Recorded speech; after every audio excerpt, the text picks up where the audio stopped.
explanation for the final exam research assignment. So this assignment is going to be worth 25 points, and it's going to be a major help to you as you develop your essay or your project for your final exam. So you should have already have read the assignment page that's in the classroom before you attempt this, because there are 3 separate topics that you can choose from, and you should be focusing on one for this research assignment. So essentially, there's 3 major parts to your body paragraphs for this assignment or for your final exam. So what you're going to do for this assignment is gather that evidence to help you write a strong response. So for part 1, you're going to have to complete the background information. So you're going to have to answer that how your specific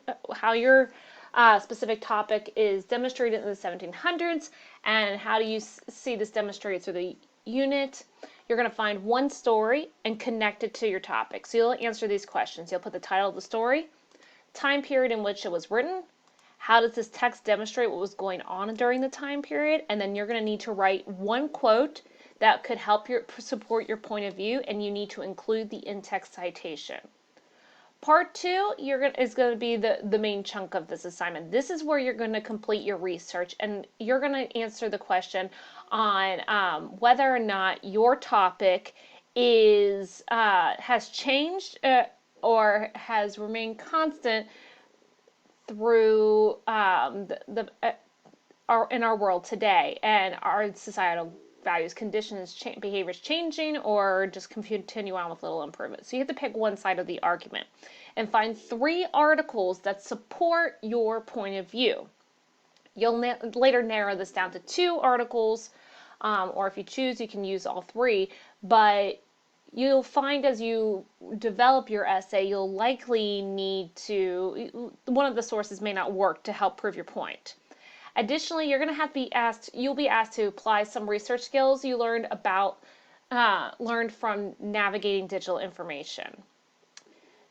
And then to create work citations, you can always just go to easybib.com, and that'll generate a correct work citation for you. So what you'll need to do is you'll need to write down the title of the article, a correct work citation, 2 quotes, any other helpful information from that article, and then this is where I'm going to be looking for specific information.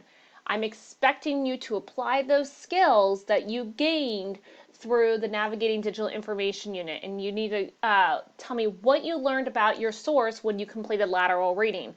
What makes it seem trustworthy? You need to be specific here. I'm looking for specific details.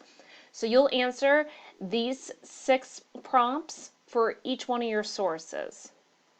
Then finally, for part 3, you're going to discuss how and why does literature help to inspire societal change.